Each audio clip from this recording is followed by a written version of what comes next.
আসসালামু আলাইকুম রহমতুল্লাহি ওবরকাতুহু। সম্মানিত দর্শক, আজকের ভিডিওর প্রসঙ্গটি মূলত ভারত এবং আমেরিকার সম্পর্ক নিয়ে, যদিও এই সম্পর্কটি আলটিমেটলি বাংলাদেশ ভারত সম্পর্ক এবং বাংলাদেশের অভ্যন্তরীণ রাজনীতিতে আমেরিকার যে কর্তৃত্ব এবং ভারতের কর্তৃত্ব এই দিকে টার্ন নেবে। আপনারা জানেন যে ডোনাল্ড ট্রাম্প ক্ষমতা আসার পর ভারত একটা ভাইব তৈরি হয়েছিল যে ডোনাল্ড ট্রাম্প মূলত নরেন্দ্র মোদীর সঙ্গে যুক্তভাবে এশিয়া পরিচালনা করবেন এবং তাদের দুজনের মধ্যে যে দীর্ঘকালীন বন্ধুত্ব ছিল। এবং ডোনাল্ড ট্রাম্পের প্রাক নির্বাচনী বাজেটে নরেন্দ্র মোদী এবং তার যারা সোর্সেস রয়েছেন, আদানি এবং আম্বানি, তারা সর্বোচ্চ বিনিয়োগ করেছেন। যেভাবে টেসলার ইলন মাস্ক এই নির্বাচনে বিপুল অর্থ ব্যয় করেছিলেন, একইভাবে নরেন্দ্র মোদীও তার ভারতীয় সোর্স দ্বারা কিন্তু বিপুল অর্থ ব্যয় করেছিলেন। কিন্তু তিনি যখন প্রেসিডেন্ট হিসেবে শপথ লাভ করলেন, তখন নরেন্দ্র মোদী বড় আশা নিয়ে সেখানে গেলেন। অন্য সময় তাদের মধ্যে যে ধরনের বন্ধুত্ব ছিল, পারস্পরিক উষ্ণতা ছিল, সৌহার্দ্য ছিল, এই সময়টাতে দ্বিতীয়বার তিনি প্রেসিডেন্ট হয়ে তিনি হঠাৎ করে তার পুরনো বন্ধু নরেন্দ্র মোদীকে ভুলে গেলেন। এবং সেখানে বাংলাদেশ প্রসঙ্গ নিয়ে আলোচনা হলো, অন্যান্য বিষয় নিয়ে আলোচনা হলো, এবং এমন কিছু ঘটনা ঘটল যা কিনা মূলত নরেন্দ্র মোদীকে রীতিমতো বিব্রত করে তুলল। বিশেষ করে বাংলাদেশের ব্যাপারে যখন প্রশ্ন করা হলো মিস্টার ডোনাল্ড ট্রাম্পকে, তিনি তখন বললেন যে আমার চেয়ে নরেন্দ্র মোদী বাংলাদেশের ব্যাপার বেশি ভালো জানেন। তো এই যে তার এই বক্তব্যে নরেন্দ্র মোদীর একেবারে মুখ কালো হয়ে গেল। যাই হোক, নরেন্দ্র মোদী আসলেন, আসার পর একটার পর একটা বিপর্যয়, মার্কিন যে নীতি এবং সেই নীতির কারণে আন্তর্জাতিক অঙ্গনে ভারত বিপদে পড়ল। এরপরে নাটকীয়ভাবে ভারত এবং পাকিস্তান যুদ্ধ শুরু হয়ে গেল এবং সেই যুদ্ধের ফলে ভারতকে বলতে গেলে নাকে খত দিয়ে সেই ডোনাল্ড ট্রাম্পের দ্বারস্থ হতে হলো। এবং সেই ডোনাল্ড ট্রাম্প দ্বারস্থ হওয়ার পরে তিনি পাকিস্তানকে বলে সেই যুদ্ধ বন্ধ করালেন এবং এই সময়ের মধ্যে ভারতের যা ক্ষতি হবার তা কিন্তু হয়ে গেছে। বিশেষ করে আকাশ যুদ্ধে পাকিস্তান যে নৈপুণ্য দেখিয়েছে এবং পাকিস্তানের যে ফাইটার প্লেনগুলো, চীনের তৈরি যে ফাইটার প্লেনগুলো, সেগুলোর যে অসাধারণ নৈপুণ্য, এবং সেই নৈপুণ্যের কারণে চীনের এই যুদ্ধ বিমানগুলোর আন্তর্জাতিক স্বীকৃতি এবং এই যুদ্ধ বিমানগুলোর দাম, বিভিন্ন দেশের এই যুদ্ধ বিমান কেনার যে আগ্রহ, এর প্রেক্ষিতে আমেরিকার ইকোনমিতে ধাক্কা পড়ে গেল। আমেরিকার যে এফ মডেলের যে যুদ্ধ বিমানগুলো, F-35 যে যুদ্ধ বিমানগুলো, এক একটা দাম এখন প্রায় $1 বিলিয়ন, $1 বিলিয়ন, 10,000 কোটি টাকার মতো। তো এইগুলোরও দাম কমে গেল। ফ্রান্সের যে যুদ্ধ বিমানগুলো, সেগুলোর দাম কমে গেল। তো এই যুদ্ধটা আসলে থামানো ডোনাল্ড ট্রাম্পের জন্য খুব বেশি দরকার ছিল তাদের নিজেদের স্বার্থে, আর ভারতের জন্য তো রীতিমতো মারাত্মক।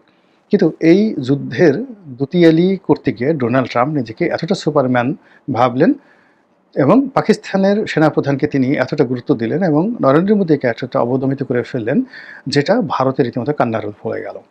এরই মধ্যে বাংলাদেশে পতন হলো, শেখ হাসিনার পতন হলো, ভারতে আশ্রয় নিল, বাংলাদেশের ডিপ স্টেট পলিসি, এতে ওপেন সিক্রেট হলো, ডক্টর মোহাম্মদ ইউনূস ক্ষমতায় এলেন এবং যা কিছু গত 1 বছর ধরে ঘটছে, প্রায় সব কিছুই মানে নরেন্দ্র মোদীকে একটার পর একটা আঘাত দিয়ে গেছে অভ্যন্তরীণ রাজনীতিতে এবং আন্তর্জাতিক রাজনীতিতে। এবং সর্বশেষ ডোনাল্ড ট্রাম্পের যে শুল্ক নীতি, সেই শুল্ক নীতিতে ভারতের উপর যে নতুন করে শুল্ক আরোপ করা হয়েছে, এটা রীতিমতো নরেন্দ্র মোদীর গালের উপর একটা চপেটাঘাত। তারপরেও তিনি সেটা হয়তো সামাল দিতে পারতেন। কিন্তু দ্বিতীয় দফা যেটি করা হয়েছে সেটি হলো, তাকে বলা হলো যে রাশিয়া থেকে যদি তিনি তেল কেনা বন্ধ না করেন, তাহলে তাকে এই যে নতুন যে শুল্ক নীতি করা হয়েছে, সেই শুল্ক নীতির উপর আরও অতিরিক্ত সাপ্লিমেন্টারি 50% ট্যাক্স নতুন করে নির্ধারণ করা হবে। এখন এটা ভারতের বাঁচা মরার প্রশ্ন। তেলের উপরে, মানে রাশিয়ান তেলের উপরে তার ইকোনমিটা গড়ে উঠেছে, সাপ্লাই অ্যান্ড চেইন গড়ে উঠেছে, এটা ভারতের কোনো অবস্থাতেই বন্ধ করা সম্ভব নয়। এমনকি আমেরিকার সঙ্গে যদি যুদ্ধ করতে হয় তবুও তারা করবে, কিন্তু কোনো অবস্থাতেই এই রাশিয়ার তেল কেনাটা তার পক্ষে এই মুহূর্তে বন্ধ করা সম্ভব নয়। যাই হোক, যেটা বলা হচ্ছে রাশিয়া থেকে ভারত তেল কিনছে, আবার রাশিয়া সেই ইরান থেকে তেল নিচ্ছে, সেই তেল আবার মানে ভারতের মাধ্যমে বিক্রি করছে, এরকম নানা রকম যে অভিযোগগুলো আমেরিকা করে আসছিল, সেটা নিয়ে আমেরিকা একেবারে খুব স্ট্রেট ওয়েতে গিয়ে ভারতের বিপক্ষে অবস্থান করলো এবং রাশিয়ার থেকে তেল না কেনার জন্য ভারতের উপর অতিরিক্ত শুল্ক দেওয়া হলো। এই প্রথম ভারত আমেরিকার বিরুদ্ধে রুখে দাঁড়ালো এবং আন্তর্জাতিক দুনিয়াতে এই প্রথমও ভারত একটা রিমার্কেবল কিছু করে দেখালো। সে আমেরিকাকে রীতিমতো চ্যালেঞ্জ জানালো। আমেরিকার শুল্ক নিয়ে আসতে সে কোনো কথাবার্তা বললো না, উল্টো অনেকগুলো মার্কিন পণ্যতে তারা কাউন্টার শুল্ক আরোপ করলো। আমেরিকা যে ব্যবস্থাগুলো নিয়েছে হুবহু সেই ব্যবস্থা তারা নিল, এবং মারাত্মক যে কাজটি তারা করে ফেলল সেটা হলো মুহূর্তের মধ্যে চীনের সঙ্গে বন্ধুত্ব তারা করল। চীনে যে সাংহাই সম্মেলন হলো, সেই সাংহাই সম্মেলনে নরেন্দ্র মোদী গেলেন, তারপরে রাশিয়ার প্রেসিডেন্ট গেলেন, চীনের প্রেসিডেন্ট শি ছিলেন, এবং পাকিস্তানের প্রধানমন্ত্রী শাহবাজ শরীফ তিনিও ছিলেন। তো পুরো এই সম্মেলনে একেবারে আলোচনার কেন্দ্রে ছিলেন মিস্টার নরেন্দ্র মোদী। তাকে সম্মানিত করার জন্য চীনা সরকারের কোনো রকম কার্পণ্য ছিল না। সর্বোচ্চ প্রোটোকল দিয়ে নরেন্দ্র মোদীকে বরণ করে নেওয়া হয়েছে চীনে, যেটা মিস্টার ডোনাল্ড ট্রাম্পের রীতিমতো দুই গালে তীব্র চপেটাঘাত। দ্বিতীয়ত যে কাজটি করা হয়েছে সেটি হলো মিস্টার পুতিন। তিনি ছিলেন মানে গত ২০-২৫ বছরের মধ্যে, মানে তিনি ক্ষমতায় আসার পরে তাকে এতটা প্রাঞ্জল, এতটা উচ্ছল, এতটা শক্তিশালী কখনো মনে হয়নি। তিনি সমস্ত রাষ্ট্রীয় প্রোটোকল ভেঙে নরেন্দ্র মোদীকে তার নিজের গাড়িতে করে তিনি সেই সভাস্থলে উপস্থিত হয়েছেন। মানে একই গাড়িতে নরেন্দ্র মোদী, মিস্টার পুতিন গিয়েছেন। এক। ২ নম্বর হলো যে মিস্টার পুতিনের জন্য নির্ধারিত তার যে গাড়ি, তার সিক্রেট সার্ভিসের গাড়ি, রাশিয়ান সিক্রেট সার্ভিসের গাড়ি, ওই গাড়ির যে সিটটিতে তিনি বসেন, সেই সিটে নরেন্দ্র মোদীকে বসিয়ে মিস্টার পুতিন গাড়িতে ঘুরে এসে অন্য সিটে বসলেন। যেভাবে ধরুন আমার গাড়ি, এখন আমার গাড়িতে নর্মালি আমি হাতের বাম দিকে বসি, তো হাতের বাম দিকে বসি ড্রাইভারের উল্টো দিকে। তো আমার কোনো সম্মানিত মেহমান যখন আসে, আমি তখন দরজা খুলে আমার সিটে তাকে বসি, আমি গাড়ির পেছনে বা সামনের দিকে গিয়ে অপর সিটে বসি। ঠিক সেম কাজটি পুতিন করেছেন মিস্টার নরেন্দ্র মোদীর জন্য। এবং তিনজনে, মানে নরেন্দ্র মোদী, মিস্টার শি এবং পুতিন, সেখানে যেভাবে খুনসুটি করেছেন, টুকু করে কথা বলেছেন, কুটুকুটু করে কথা বলেছেন, এবং তার সঙ্গে আবার উত্তর কোরিয়ার নেতা কিম তিনিও যোগ দিয়েছেন। এরপরে চীনের যে সামরিক শক্তির মহড়া, যেটা কৌশলগতভাবে নরেন্দ্র মোদী এটাতে উপস্থিত হননি, কিন্তু যে মহড়া চীন প্রদর্শন করেছে বিশ্ববাসীর নিকট, এইরকম সামরিক মহড়া দেখানোর মতো অবস্থা আমেরিকার নেই, রাশিয়ারও নেই। অসাধারণ একটি নৈপুণ্য। তাদের যে মার্চ ফাস্ট, মেয়েদের প্যারেড, তারপরে সেনাবাহিনী প্যারেড, বিমান বাহিনীর প্যারেড, কামান, ট্যাঙ্ক, মানে সব মিলে এক অনন্য, মানে চীন যে তার যে সামরিক শক্তির যে জানান দিচ্ছে বিশ্ববাসীর সামনে, এতে একেবারে মিস্টার ডোনাল্ড ট্রাম্প চুপসে গেছেন। তারপরে তিনি যে কাজটি করেছেন সেটা হলো, ডোনাল্ড ট্রাম্পের কিন্তু একটা ভালো গুণ আছে, তিনি মুহূর্তের মধ্যে 180 ডিগ্রি অ্যাঙ্গেলে উল্টে যেতে পারেন, মুহূর্তের মধ্যে চোখ উল্টে ফেলতে পারেন, যেভাবে নরেন্দ্র মোদীর সঙ্গে চোখ উল্টে ফেলেছেন। আবার মুহূর্তের মধ্যে তিনি এখন লেজ গুটিয়ে নরেন্দ্র মোদীর সঙ্গে বন্ধুত্ব করার জন্য তিনি প্রাণান্ত চেষ্টা করছেন। আমরা ইতিপূর্বে আরেকটা ভিডিও করেছিলাম, যেখানে খবর বের হয়েছিল যে নরেন্দ্র মোদীর সঙ্গে কথা বলার জন্য তিনি 3বার টেলিফোন করেছেন, নরেন্দ্র মোদী ফোন ধরেনি, কথাই বলেনি। আমেরিকার প্রেসিডেন্ট, বোঝার চেষ্টা করুন, আমেরিকার প্রেসিডেন্ট ভারতের প্রধানমন্ত্রীকে ফোন করছেন 3বার, তিনি সেই ফোন রিসিভ করেননি, কথা বলেননি। এরপর তিনি আর ফোন না দিয়ে পাবলিক স্টেটমেন্ট দিয়েছেন যে আমি খুব শীঘ্রই আমার ভালো বন্ধু, মাই বেস্ট ফ্রেন্ড নরেন্দ্র মোদীর সঙ্গে বসবো, এবং ভারতের সঙ্গে যে সমস্যাগুলো এই মুহূর্তে তৈরি হয়েছে সেগুলো আমরা নিষ্পত্তি করে ফেলব।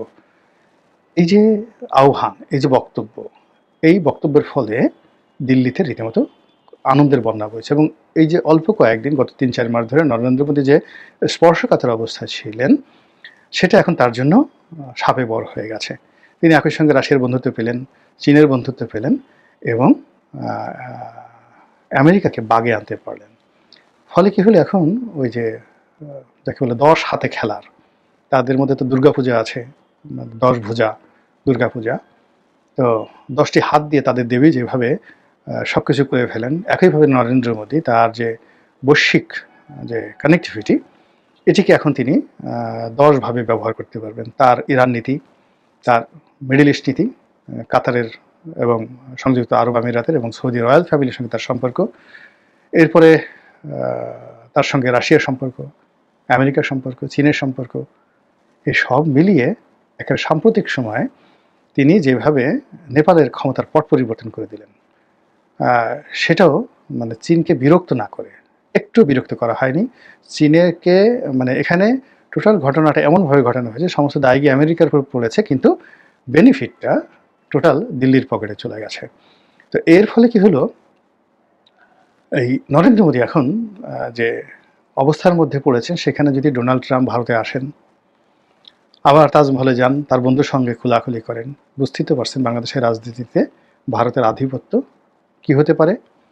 এবং এখানে মার্কিন ডিপ স্টেট নিয়ে যেভাবে আমেরিকার ফরেন অফিস, তাদের স্টেট ডিপার্টমেন্ট মানে ফরেন অফিস, তাদের প্রশান্ত মহাসাগরীয় যে কমান্ড রয়েছে, প্যাসিফিক কমান্ড যেটা রয়েছে, বে অফ বেঙ্গল কমান্ড রয়েছে, এই সব জিনিসগুলো তখন দিল্লি কেন্দ্রিক হয়ে পড়বে। যেভাবে এই যে পিটার ডি হাস মানে 2024 সনের সেই জানুয়ারি মাস পর্যন্ত, 2024 সনের জানুয়ারি মাস পর্যন্ত যেভাবে সকল কিছু আমেরিকার সকল কিছু বাংলাদেশের ব্যাপারে দিল্লি থেকে নিয়ন্ত্রিত হতো, এমনকি পিটার ডি হাসকে বারবার সপ্তাহে 2-3 বার করে দিল্লি গিয়ে সেখান থেকে অ্যাডভাইস নিয়ে এসে তারপরে তাদেরকে চলাফেরা করতে হতো। যদি ওইরকম একটি অবস্থা আবার ডোনাল্ড ট্রাম্পের এই যে সম্ভাব্য দিল্লি সফর, মোদির সঙ্গে নতুন বন্ধুত্বের ইতিহাস, এগুলো যদি আবার শুরু হয়ে যায়, তাহলে বাংলাদেশের কপালে কি আছে, আওয়ামী লীগের কপালে কি আছে, বিএনপির কপালে কি আছে, তারপর ডক্টর মোহাম্মদ ইউনূসের কপালে কি আছে, আপনারা কি এটা আন্দাজ করতে পারছেন? আল্লাহ আমাদের সবাইকে হেদায়েত দান করুন এবং হেফাজত করুন। আসসালামু আলাইকুম ওয়া রাহমাতুল্লাহি ওয়া বারাকাতুহু।